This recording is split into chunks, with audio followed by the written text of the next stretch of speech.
moment, sir. One moment. Okay, you are live now. Good afternoon. I'd like to, as acting chair, I'd like to call to order this meeting of the Building Board of Appeals on Wednesday, May 31st, 2023. Our board members, I'm Jay Schwartz. I'm acting as vice chair. We have Bob Ruby. Raise your hand, Bob. Tyson Dorman, Matt Evans, Kimberly Consoli is our administrative assistant. Lisa Bell is our city attorney advisor. I don't know if she's here. Kimberly, do we know? We do not have her yet, but she said she was planning to attend. Well, Yeah, I don't know. I don't think we need her in this initial. We have some administrative matters. We have two administrative matters. We need to elect a chairperson, or a chairman, I guess, in this case, and a vice chair. So I'm open to nominations for the chairman, please. Nobody. I'll nominate you, Jay. I'll second. All third. Okay. Call a vote. All for Jay Schwartz as chairman. Aye. Aye. I guess that passed. How about vice chair? Yeah, you know, Bob, you're local and you've got a lot of. I'd nominate Bob for vice chair. I'll second. I'll accept that. I'll vote for Bob Ruby as vice chair. Aye. Aye. Passed. Thank you. I'd also like to put into the record. I'd like someone to make a motion to put into the record a thank you for Carl Kors for his leadership for the past 20 decades or however long he's been in. I don't know if somebody wants to make a motion on that. I mean, I'll so move. Yeah, second. I guess we'll do a vote for that. Third. So we want to put into the record giving thanks for Carl Kors for leading this group for X number of years. For his exemplary work, and we miss him dearly. All right. Any other administrative meeting? Any administrative issues, gentlemen? We have one appeal on the agenda. Let's bring in Mark. Let's bring in the panelists, please.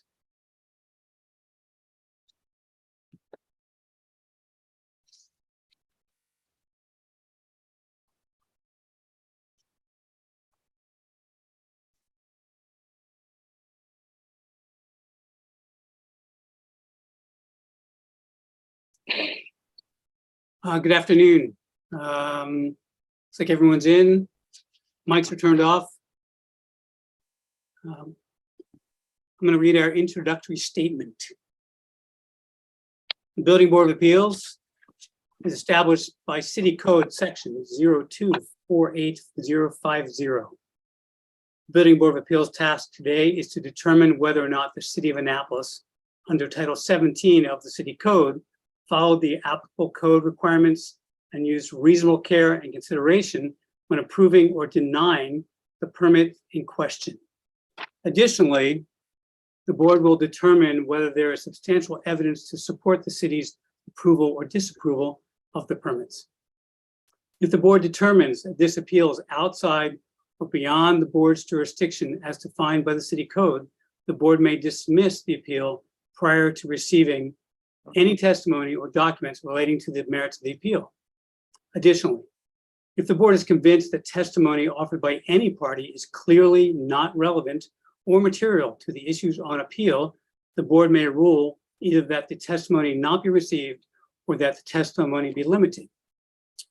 I'd like to swear in witnesses. Anyone who may speak today on an appeal, please Raise your right hand and affirm. Do you swear or affirm under the penalty of perjury that the testimony you are about to give to the Building Board of Appeals is the truth, the whole truth, and nothing but the truth? I affirm. I affirm. I affirm. Thank you. We have our first case is submitted by Dan Douglas. And it's reference projects 3 Wagner Street, Annapolis, Maryland. Minor renovation and addition. The permit number is BLD 23-0016.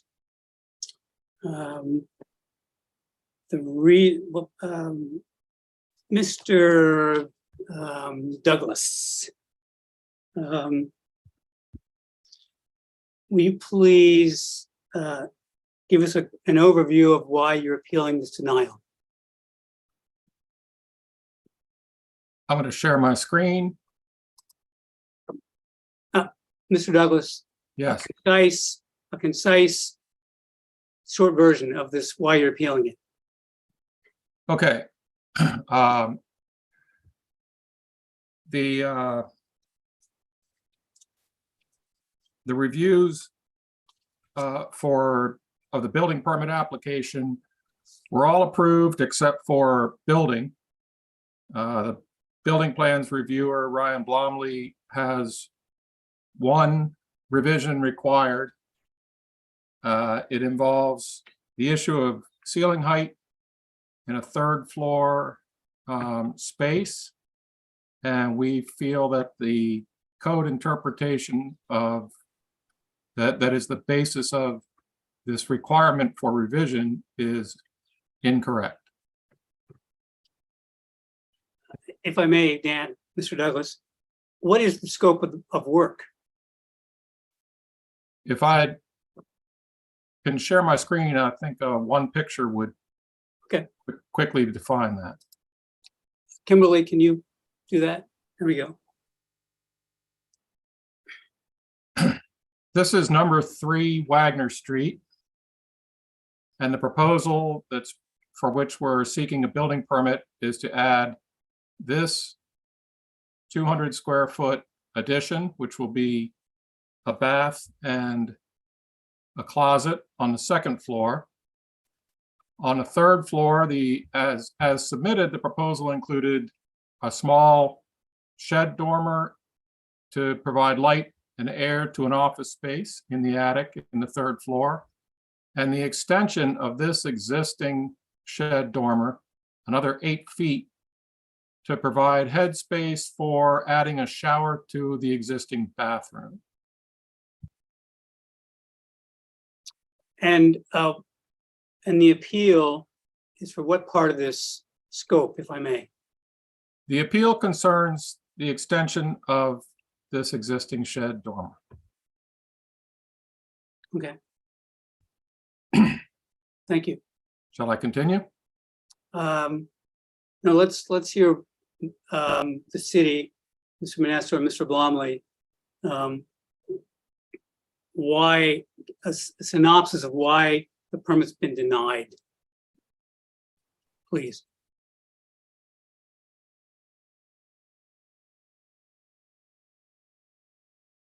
John or Ryan, your speakers, okay.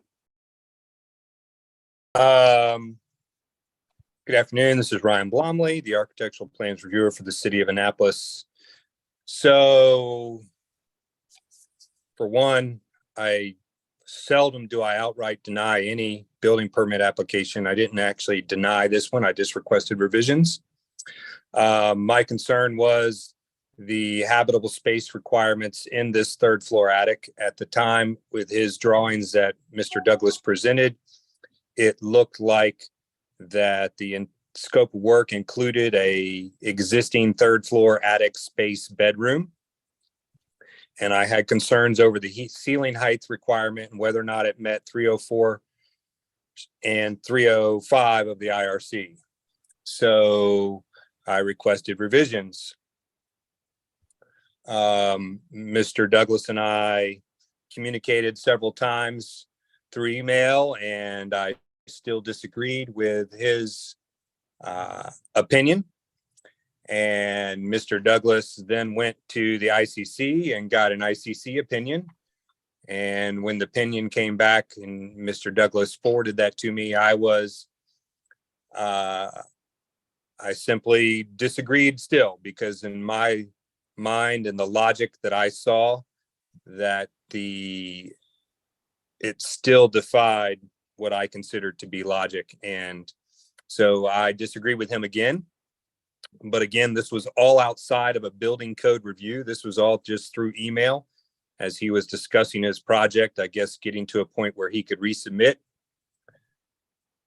At that point, I guess Mr. Douglas then decided to appeal the email communications that we had been having, and I guess my revisions required from my original review. I continued to study the situation, and then I also reached out to the ICC Code Council myself and to get some clarification on this issue. And once I had a rather lengthy conversation with an ICC reviewer, which was essentially the same reviewer that Mr. Douglas was talking with, I can concede that if that's what the ICC wrote the code to be, as illogical as it seems to me, then that's what the ICC wrote the code to be. So I'm not arguing the ceiling height requirement anymore the way I initially argued it. I'm seeing it the way ICC and interpreting it the way ICC interpreting it now. If you want me to, I can go through the lengthy logic and illogic of the argument, but I don't think that's necessary anymore. I've told Mr. Douglas already that I'm not going to argue my point anymore. As long as his revisions meet what the ICC says, then I'm not going to disprove or request further revisions on that point. I don't see the logic. I'm not trying to make code up myself. I'm just trying to interpret the code. That's my job. So does this resolve the denial, Mr. Douglas, Mr. Blomley? Does this resolve it? It's up to Mr. Douglas. I thought we were on a path, but it's up to Mr. Douglas as whether or not he wants to continue to move forward. I just don't know on what basis anymore, because I'm interpreting it the same way I feel he's interpreting it, and the same way ICC is sharing with me to interpret it. So, Mr. Douglas? So in the course of this discussion, recent discussion has added an issue to the discussion. And I'm going to just skip down through. I won't dwell on this aspect of it. This is all about the ceiling height, and these are screens from discussions I had with Jason Toves at International Code Council, and this is all concerning the ceiling height, which ultimately has been resolved. Okay. So the ceiling height is no longer an issue. However, it's Brian Blomley's position that the bedroom, and I'll page up to the plan to demonstrate where the bedroom is. This is existing conditions. This is the bedroom. This is the bath that's being altered. And it is Mr. Blomley's position that the bedroom falls within the area of the work being done to the bathroom because of this doorway. It's been made clear that on the bedroom side of the doorway and in the doorway opening itself, nothing is happening. No finishes will need to be disturbed in order to do what we want to do in the bathroom. It's Mr. Blomley's position that the fact that the doorway is shared by the two spaces brings the doorway and therefore the bedroom into the area of work. And if that's a misinterpretation, I'll rely on Mr. Blomley to clarify that. If I may, a question. How does that impact the permit? Because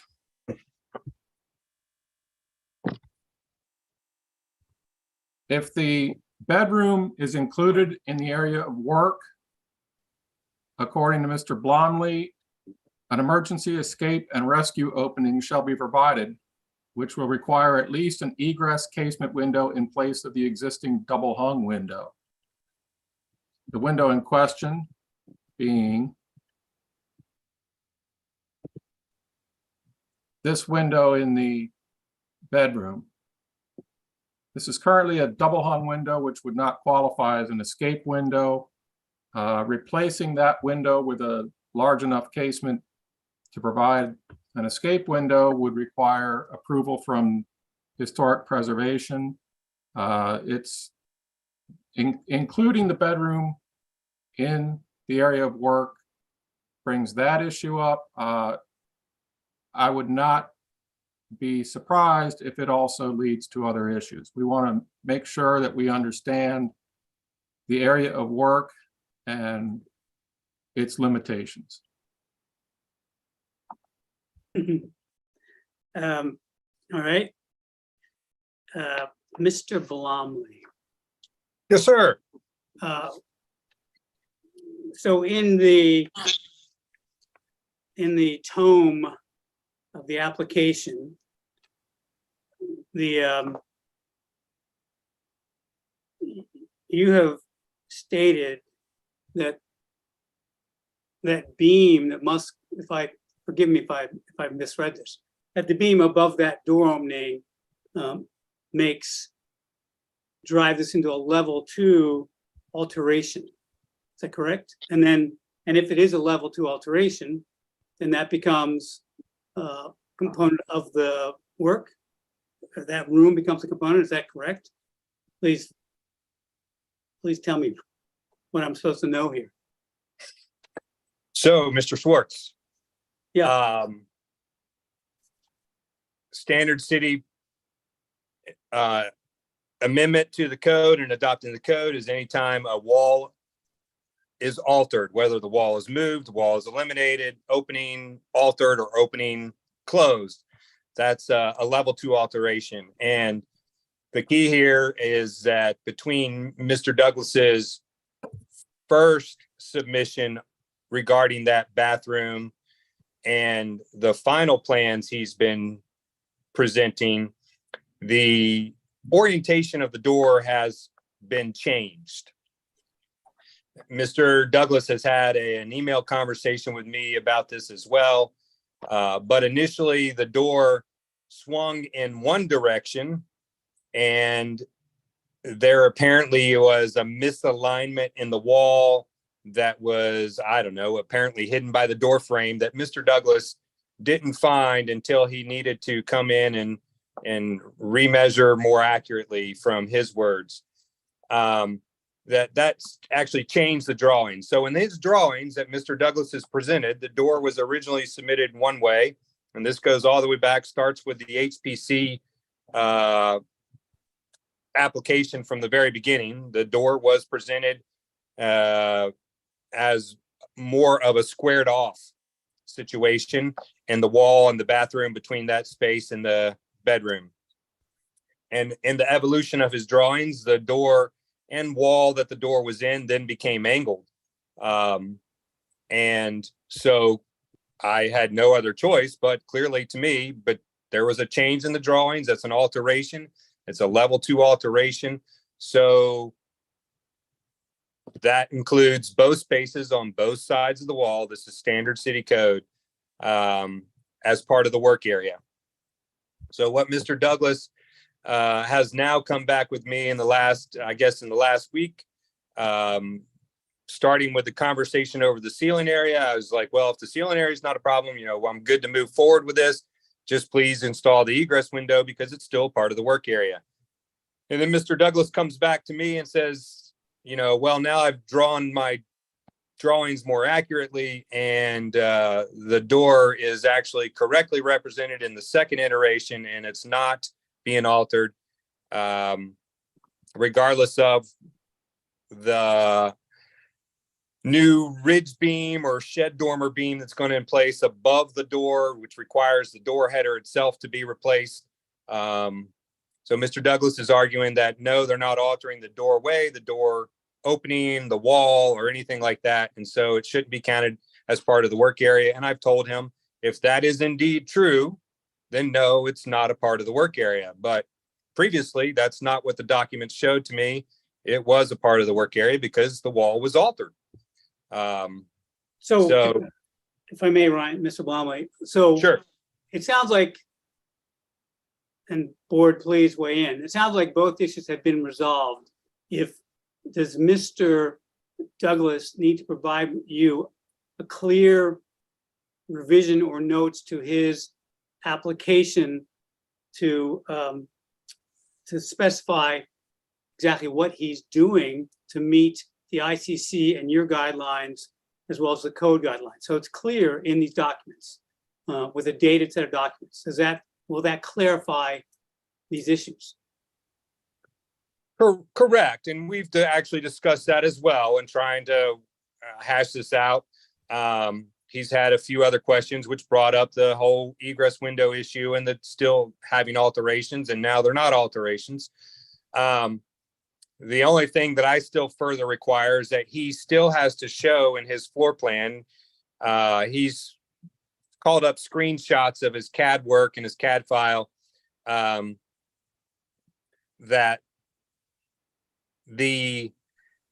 all the qualifying floor area that can be considered as habitable in this attic space, that within that qualifying floor area, he at least has the 35 square feet of 7-foot ceiling heights. He still has to demonstrate that.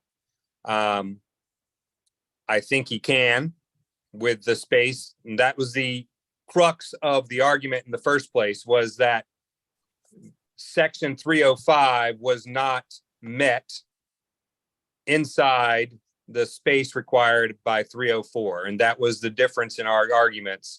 In talking with Mr. Toves, once you've got the qualifying or the required floor area, all additional qualifying floor area under 304 can be considered in allowing for the minimum habitable ceiling area. That's the difference between 304 and 305 in our interpretations. And I'm on the same page he is now, but he still has to show that in his drawings. If he puts notes that that's the wall was originally in that shape, then it's going to be on him and his project team during the course of construction not to alter it any, Okay. or else it then becomes a part of the project. I mean, I'm not trying again to create code. I'm just interpreting it the way the city has written it and or ICC has written it.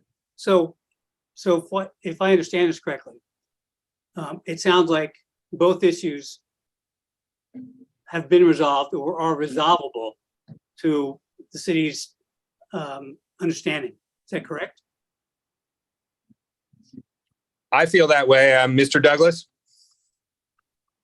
I still have a couple of points that I'd like to clarify. Okay. Go, Mr. Douglas, go ahead. Thank you. Now, we're not a technical team here, Mr. Douglas. We're a general team trying to understand the generalities of the code. So don't get technical on us, please. Sure. Thank you. So yesterday, in an email, Mr. Blomley states, level 2 alterations must not extend beyond the bathroom or deviate into the wall, separating the bathroom from the attic bedroom. In other words, the existing opening between the two spaces cannot be altered in any way. And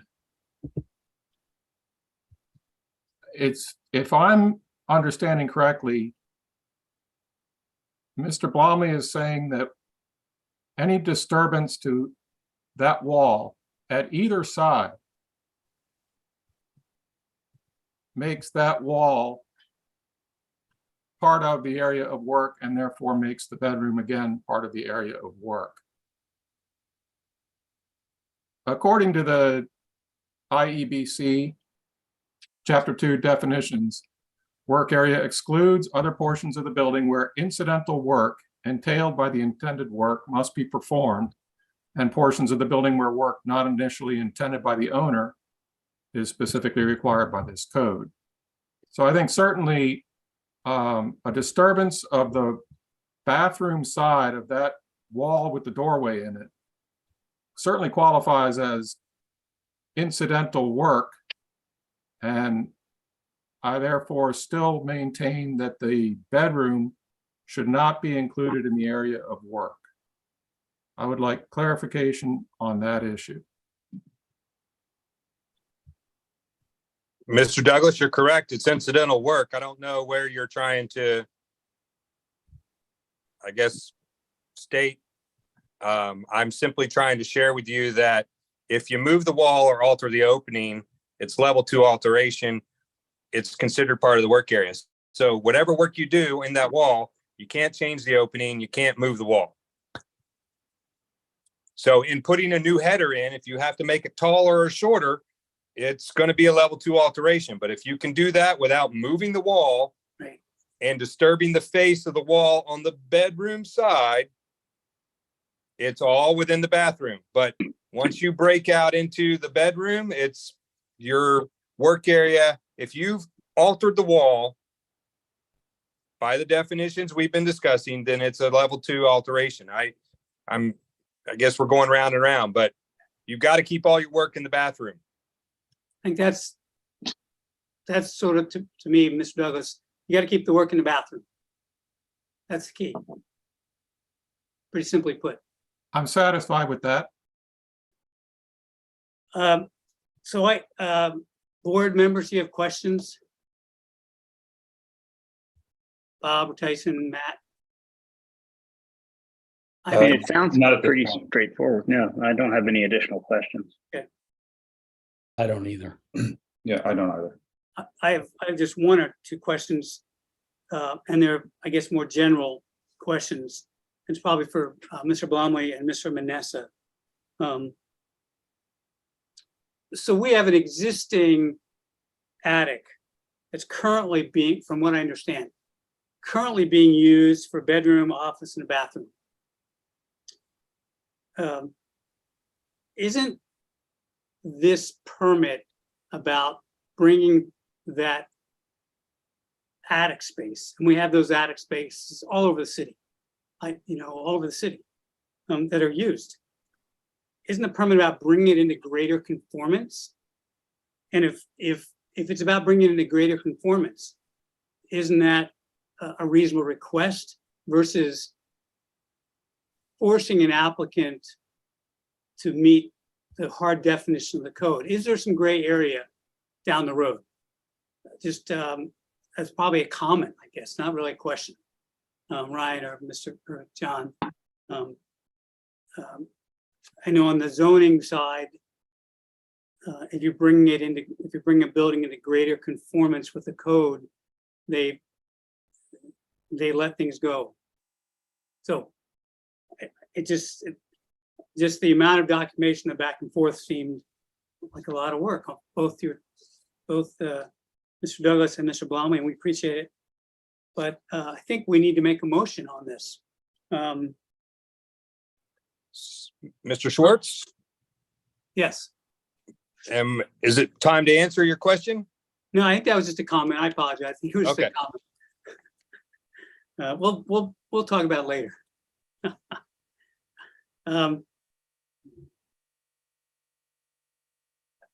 Really, the appeal seems to have been resolved. Is that correct? Dan, I agree. you're the appeal. I agree. So do you want to withdraw the appeal?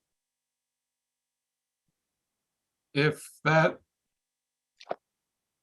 I don't know enough about the process to know whether that's the right thing to do. I'll rely on your guidance for that.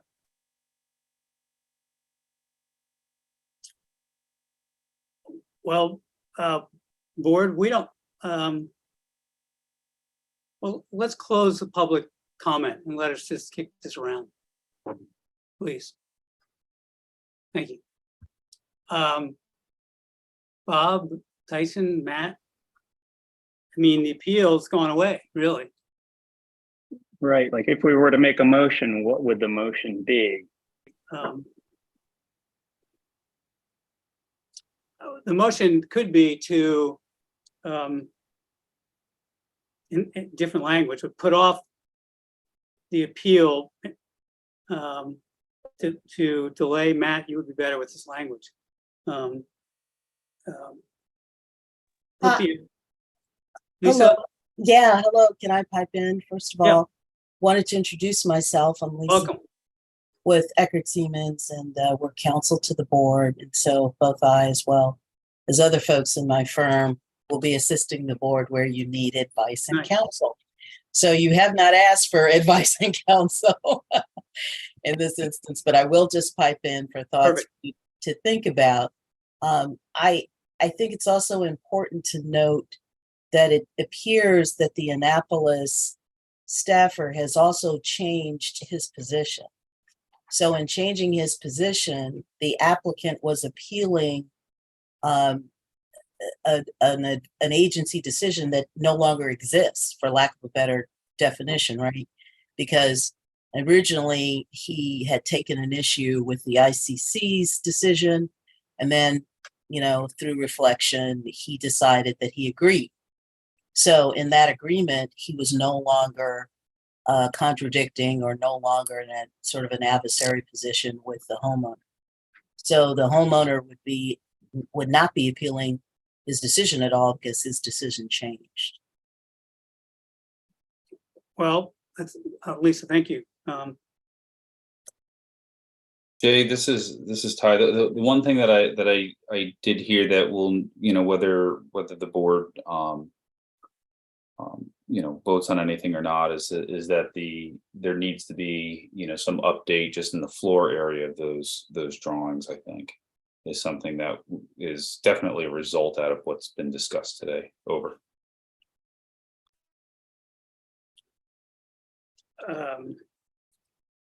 Well, so from the application, we have to, so we have an appeal before us, and upholding the appeal based on the information we've been given, I would say we can uphold the appeal because part of the appeal is based on the ICC's determination, and Mr. Blomley has agreed with the ICC. So because he's agreed with the ICC, the appeal would have gone away. So again, Ms. Bell, I'm not sure what our motion, or maybe Matt, what the legal minds. I don't know if Lisa has any suggestions on the best way just to dispose of it, right? I don't know that we need to rule on it. Well, we could, theoretically, we could withhold any ruling until this, and because the appellant and the city has agreed to resolve this without our motion. I think that's true, but I also want to agree with, and I apologize, Mr. Dorman. I think he is correct. There's been substantial discussion about updating the diagrams so that they're consistent with what the applicant is doing right now. So perhaps, you know, perhaps with the applicant's agreement that he'll update, you know, those blueprints, that it's a sort of a done deal. I mean, I suppose we could draft something saying, you know, in light of these changes or in light of this amendment, there's not an issue for us to decide. Well, or we could uphold the appeal based on the agreement of the city and the applicant to resolve this with revised drawings. We can do that as well if you all, Because then we've solved, this appeal goes away. that's correct. It isn't floating. If you all wish to vote on that, we can draft that up for you as well. Does that make sense?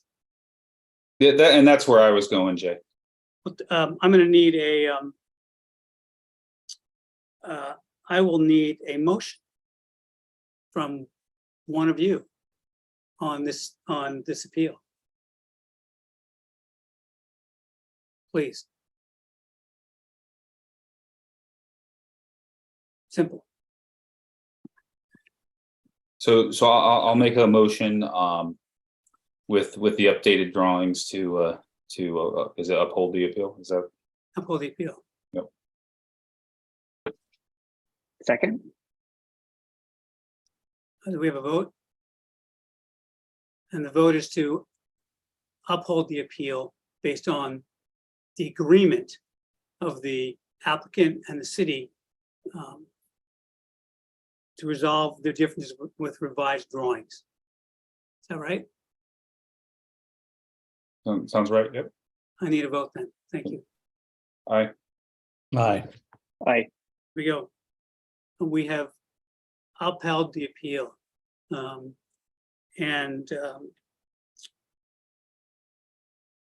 That's it on our agenda today, gentlemen, and Ms. Bell and Ms. Consoli.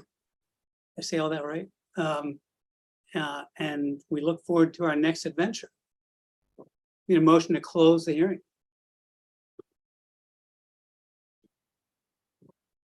Close the hearing, gentlemen.